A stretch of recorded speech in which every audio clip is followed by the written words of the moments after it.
Hi, it's Pete Cohen here, and welcome to another My365 podcast. Thank you for joining me. Super excited to talk to you today about the subject of money. How many of you would like more money? Most people would, right? But let's just take a moment to think about some of the ideas that people have around money, because it's a bit of a taboo subject. One of the things I was told when I was growing up by my grandma is don't talk about money, don't talk about sex, don't talk about religion, and don't talk about something else. Politics, that's it. Don't talk about any of those things because it's just not the right thing to do. Now, I don't know whether it's just a British thing or it's something which people often don't really talk about, but I believe that our self-worth in many cases is really very closely reflected in our relationship with money. Now, if I was to ask you, what is your relationship with money like? If money was a person, do you have a love-hate relationship with money? Is money something that you want more of? Is money something you struggle to get more into? You see, when I work as a psychologist and helping people with coaching and performance, I love to look at the root cause of their challenges, their struggles. And people come to me because they often have habits they want to break, fears they want to conquer, they're athletes that want to win. And sometimes people come to me because they just want more money in their life. So that then leads me to the question of, let's look at some of the beliefs that you have about money. And I'm going to ask all of you some questions, and I encourage you to think about whether you agree or whether you disagree. Money is the root of all evil. Do you agree or disagree? Some people are a little bit in the middle. Many of us were told that as a child. Many of us were told money doesn't grow on trees. Do you agree or do you disagree? Now, of course, it doesn't grow on trees, but do you believe there's an abundance of money out there? Do you believe there's an abundance of money out there for you? Do you agree? Do you disagree? Do you believe that getting rich takes too much struggle? Do you agree? Do you disagree? I don't feel good enough to be rich? Disagree or agree? Getting rich is a matter of luck or fate. It's so interesting when you start examining your beliefs to money. I'm not very good in the area of money and finances. I don't want to be wealthy. Money really isn't that important. You can't get rich doing exactly what you love. Do you agree? Do you disagree? It takes money to make money. People should have the money that they can handle. Do you agree? Do you disagree? Lack of money is a symptom. Do you agree? Do you disagree? I'm too old to get rich. You see, what happens with our beliefs? They fundamentally affect the way we move through the world. It was Henry Ford that said, whether you believe you can, whether you believe that you can't, you're right. But when it comes to a job, which many people have, the jobs that we have are very unlikely going to help us create the lifestyle that we want. So what I would encourage everyone to do is to take a moment and think about, what sort of lifestyle do you want to have? When you retire at 65, how much do you actually want to be worth? Now, there's a big question. Look, we all know that the world is changing radically. In fact, as I'm talking to you right now, as I'm looking at the backdrop of my computer, it has it's the globe, the world. And if you look back to the early part of last century, a large percentage of people, maybe 80-90% of people, were entrepreneurs. You know, they did their own thing, whether it was just selling bread or selling fruits and vegetables or being a plumber or a carpenter. Most people work for themselves. About 10% of people work for institutions and the government, companies. Fast forward into the 1980s, and it's a completely reverse. Most people are working for someone else. Now, of course, I'm not saying there's anything wrong with that. Many people love their jobs, but in many cases, they don't. They don't like their jobs. They don't like their boss. Their boss doesn't doesn't value them, doesn't support them.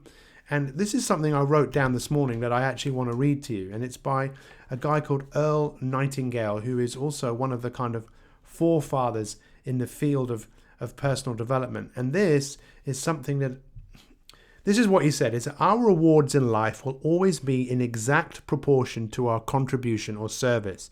Our rewards in life will always be in exact proportion to our contribution or service. Now, what does that mean?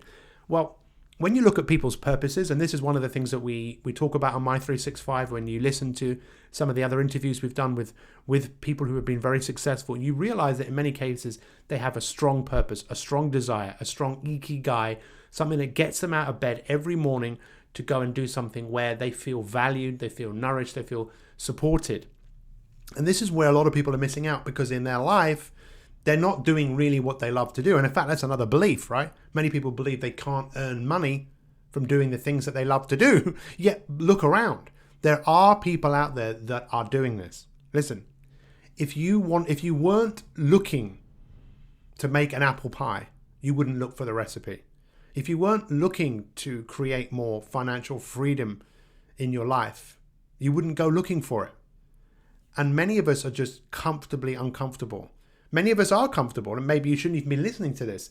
But if you want more money, I have to ask you the question, what are you prepared to do about it? What do you need to believe about it? Do you believe that there are opportunities out there? I mean, recently what's just happened in Great Britain with us leaving the EU, many people believe it's the end of the world, whereas a very few select people are thinking, right, here comes opportunity. Here comes something different. So that's what Earl Nightingale said. Our rewards in life will always be in exact proportion to our contribution or service. But then he said, as far as jobs are concerned, he said the money you're paid by a company for your work will always be in direct ratio to the need for what you do, your ability to do it, and the degree of replacing you and the difficulty of replacing you. So let me say that again. The money you're paid by the company you work for will always be in direct ratio to the need for what you do, your ability to do it, and the degree of difficulty of replacing you.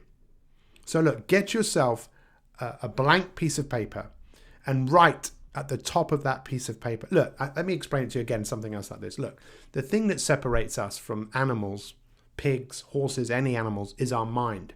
It's our mind. Everything else is similar to what is in any animal. But if we work on our mind and we direct our mind and we choose to want more, we choose to decide to achieve more, we can achieve anything. I honestly believe that our self-worth in many cases is strongly related to our relationship with money. It is so easy to have a bad relationship with it, especially if you don't think you're worth it. Especially if you don't feel that you're good enough. In order to feel good enough, often we go and buy things that we can't afford. Just imagine if we got people all over the world to decide or choose to not buy things they didn't need. Soon the whole world would fall apart because no one would be buying anything, because most of the things we buy we don't need, like this stupid Apple Watch that I'm looking at right now that never works, but I got one because I'm an Apple fiend. If anyone wants an Apple Watch, I'm gladly going to sell them mine because I really don't use it. I've been trying to use it, but I just can't. Anyway, that's not what I'm here to talk to you about today. I'm here to question you. I'm here to just make you stop and think for a moment about your relationship with money. And here is the big question. If you want more money, this is something else I wrote down here this morning, because I often make notes and then I feel really privileged that I can actually share this stuff with you. So this is my question. How much are you planning to be worth at the age of 65? How much are you planning to be worth at the age of 65? And then the next question is, what are you doing now to increase your income? What are you doing now to increase your income? I would write that on a blank page and just start to think about ideas. I think the world is full of ideas, right?